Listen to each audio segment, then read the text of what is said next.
Chapter 1, 112, 6th Year, Apparitions. Sirius didn't show up for dinner. Emmeline wandered over and asked James where he was, but James just shrugged. Sorry. We were on a mission earlier, but I lost track of him. Hope Filch never caught him. And why would Filch be looking for Sirius? Lily asked, setting down her knife and fork and giving James a very direct look. I'm sure I don't know, James said quickly, staring at his mashed potato as if it was the most fascinating thing in the world. 20 minutes later, the prefects were summoned to an emergency meeting to discuss a problem on the 5th floor. All of the suits of armour had apparently begun singing opera. All of the students were ordered to their common rooms for the rest of the evening, and when Peter, Remus, Marlene and Mary reached the tower, they found Sirius there, sitting in front of the fireplace, smoking. Where did he get the fags? Remus wondered. He usually asks me. Sirius Black was not the type to buy his own cigarettes. He was a professional borrower. All right, Black? Mary asked cheerfully. Yeah, fine. Sirius grunted, still staring at the fire. Weren't hungry? She asked. Nope. He inhaled and puffed out like a restless dragon. Ah, in one of your moods, I see. Mary raised knowing eyebrow and looked at the others. He did not respond to this. Remus often forgot how well Mary knew Sirius. He admired the breezy, no-nonsense way she dealt with him. His own instinct was often to coddle and give in. He ought to take a leaf out of Mary's book, he thought. When Christopher returned from the prefect's meeting, Remus stuck to him like glue for as long as possible, partly because he knew he had hurt him and he wanted to show him that nothing had changed, partly because he knew that Sirius wouldn't come anywhere near them while they were together. They sat on the window seat at the back of the room, furthest from the fireplace. It was the same place Sirius had sat with Remus only a few months ago where they'd argued, then made up, but he wasn't thinking about it. He was listening to Christopher's rundown of the prefect's briefing.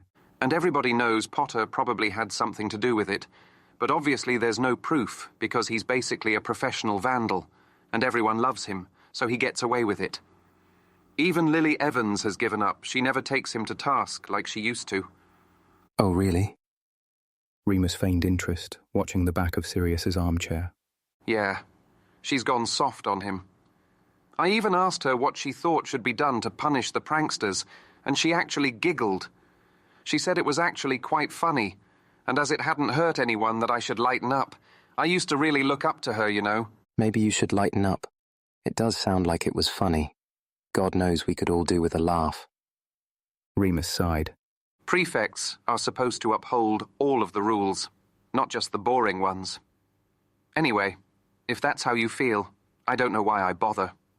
Christopher replied, an echo of McGonagall in his voice. He started to get up. Chris, come on, don't be like that. I'll quiz you on runes if you like. Remus looked up at him. I don't feel like it. I'm going to bed. Christopher replied, snippily. He walked off, towards the dorms. Remus sighed again and rubbed his eyes. He'd give it a few minutes, then go up himself. It had been a trying sort of day, but of course it wasn't over. No sooner had Remus brushed his teeth and changed into his pyjamas than Sirius had taken his opportunity. He was standing in the middle of the dorm room with a face like thunder, arms folded. Remus felt at a bit of a disadvantage in his night things and bare feet, but he tried to remain stoic and nodded. Hello, Sirius. I'm just going to bed. He tried to walk towards his side of the room, but Sirius blocked him. You really pissed me off, you know that? He said furiously. Excuse me? Remus reeled back, frowning. Sirius carried on, practically ranting. If you were trying to make me jealous, then I think it's really bloody low of you, Remus. Remus rolled his eyes, which he knew would rile Sirius up even more. Oh, of course. Everything's about you, isn't it? For God's sake, you weren't even supposed to be there. Why didn't you just leave with the rest of the group? I thought you'd want to go down to dinner together. How was I supposed to know you've been having secret trysts with that... I haven't been having secret trysts with anyone but you idiot. And you've already made me regret that. Christopher is my friend, and either way it's none of your bloody business, so keep your nose out. Remus spat. Fine, if that's what you want. Sirius shouted. I said so, didn't I? Remus was furious, so angry that he knew if he stayed much longer he'd say something he regretted. They both liked the last word in an argument. It was one of the only ways they were similar. As he had nowhere to go, he pushed past Sirius to his bed and shut the curtains so vigorously that he almost ripped the rings from the frame. In a few moments, he heard Sirius's angry footsteps stomping back down the stairs. Well, Remus thought, if he didn't get the message before, he's got it now. Monday, April 4th, 1977. Inconveniently enough, the very first apparition lesson of the year happened to fall on the April full moon. Remus was already intensely nervous, in that shaky, sweaty sort of way, about these lessons. Add to that the challenge he usually had keeping his magic under control in the days preceding the moon, and he was sure it was a recipe for disaster. I might end up on the other side of the country, he said in a low voice to Lily as they queued up outside the great hall. You can't. I asked Professor McGonagall. They've only lifted the anti-apparition measures on the hall, so I don't think you can get outside it, she assured him. Really? Okay, that's good. He nodded, trying to calm himself. It had been unendingly useful, having Lily aware of the furry little problem. She was much better at common sense than James or Sirius. Anyway, you should stop acting like it's a bad thing, being extra strong sometimes. I'd have thought it was an advantage, especially for someone as clever as you, she whispered. That struck him in a funny way. No one had ever suggested he try to be positive about his problem before. Well, except for Livia. You don't know half of the power you hold, Remus Lupin. Inside the hall, Professor McGonagall introduced the eager 6th and 7th years to the tall, spindly ministry official who was there to teach them apparition. Remus had, of course, done a fair bit of reading on the subject and already knew about the 3Ds, but he had rather hoped there would be more to it than that. After much too little instruction, in Remus's opinion, the students were given wooden hoops, asked to simply have a go. He caught Mary's eye as they carried their hoops to a free space. She pulled a bug-eyed face and he laughed, which earned a stern look from the instructor. Not wanting to make a bad impression, Remus refocused his attention on the hoop. It was very difficult to concentrate when everyone around you was twirling on the spot, tripping and stumbling, like puppies being trained to roll over. Still, Remus closed his eyes and tried. Deliberation. Best not to take it too fast, like flying a broom. Slow and steady wins the race. Determination. He really wanted to beat Sirius. Destination. The hoop wasn't even that far away. He'd side-alonged further, that time with Mr. Potter. Remus tried to recall how that had felt. The magic, pulling him forward. No, more like following a channel, like water swirling down a bathtub drain. If you pressed your fingertips against the holes, you could feel the vacuum sucking. It was a bit like that. Bollocks! A shout went up, causing a lapse in Remus's concentration. He opened his eyes in time to see James and Sirius sitting dazed on floor, staring at each other confused, rubbing their heads. Oh no, Remus thought. Did they do it already? Idiots! Mary laughed. Everyone else was laughing too, and Sirius was looking extremely put out as he climbed to his feet and dusted off his robes with a dignified sniff. What happened? They both jumped at the same time and hit each other. Silly buggers. I'm not feeling anything, are you? She snorted. Remus shook his head. He closed his eyes again and concentrated as hard as he could, feeling for whatever it was that would pull him in the right way. He thought he had it, tried twirling, but got nowhere. At least he didn't fall over. Something wasn't right. This was like the stupid Patronus thing all over again. He still hadn't managed one. He was one of the only ones who hadn't. Even Peter had produced a wispy bit of silver. Only the trick to that was having a happy thought, and Remus accepted that happy thoughts were not his forte. This required determination, and wasn't he determined? Just then, the ministry-sanctioned apparition instructor wafted past, and Remus caught a whiff of his magic. It was peculiar and strong, buzzing. It reminded him of the way that the old TV in the rec room at St. Edmund's gathered a fuzz of static on the screen. As a child, Remus had held his hands up to it in wonder and stroked the bizarre, otherworldly energy as if he could absorb it. There was a snap in Remus's mind, like ice cracking. That was it. Remus relaxed his body. He didn't have to look for the right channel or try to feel it out. He could already feel it. The room was full of magic, thick and iron-like and hot cold against his teeth. He could always sense it. He just learnt to tune it out over the years. That was harder to do on a full moon. But in this scenario, that might not be a disadvantage, as Lily had said. He closed his eyes, breathed in, and moved. It felt like only the slightest twitch, a wand flick, or the quirk of an eyebrow. He let the magic do all the work, and when he opened his eyes with a gasp, he was inside the hoop. Bravo. The instructor was clapping his spindly hands together delicately, noiselessly. Nice one, Mooney. James called across the room, a large egg-shaped bruise growing on his forehead. Well done, Remus. Well done, Remus. Well done, Remus. The girls cheered. Remus looked at his feet, embarrassed, but thrilled. Friday, April 15th, 1977. By mid-April, there seemed to be no limits to Remus's newfound confidence. He was cautious about it, of course. He didn't tell anybody, perish the thought, in case they might think him arrogant or even worse, dangerous. But he knew that something had changed. For many years now, Remus had considered his lycanthropy, and the uncontrollable feelings and senses which arose from it, as a limitation on his magic. If the past few weeks were anything to go by, this had been incorrect. Perhaps this misunderstanding was simply due to the fact that too little study had been done on werewolves in the wizarding world, or perhaps Livia had been right. Remus had been instructed by the wrong people all along. Now, in private, he carried out various experiments, from simple basic spells to much more complex transfiguration and transmutation. All of them came much easier when he relaxed, when he harnessed whatever magic was already there in the space around him. Before, casting a spell had felt like drawing water up from a well inside him, a heavy bucket on a winch.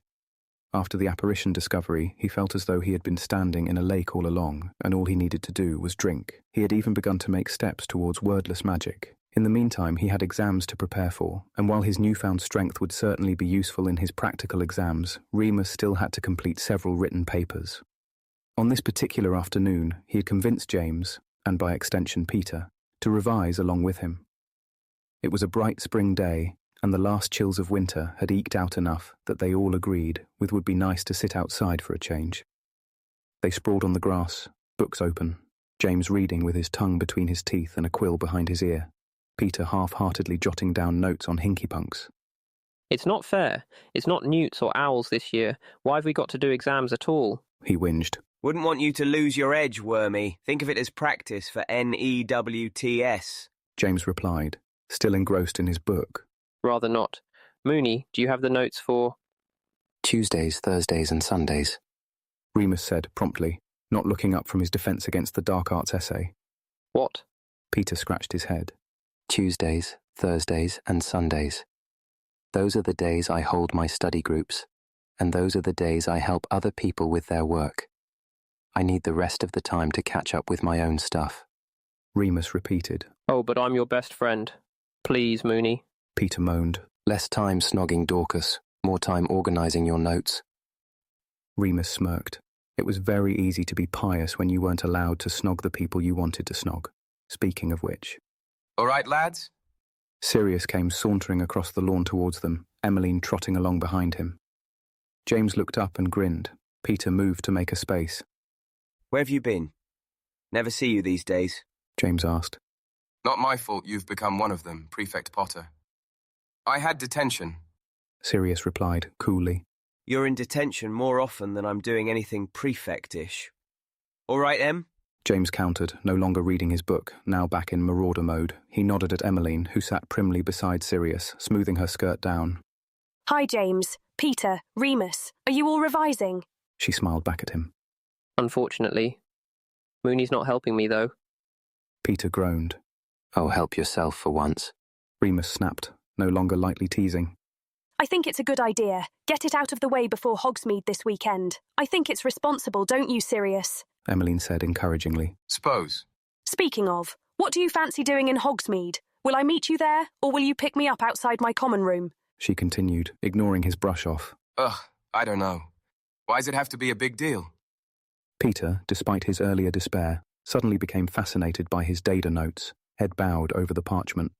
Other boys don't mind making plans to take their girlfriends out, Emmeline said, her voice edging on shrill. This was clearly old ground for them. Like Peter, James and Remus began to concentrate on their books and notes, as if their lives depended on it. Sirius and Emmeline carried on bickering regardless.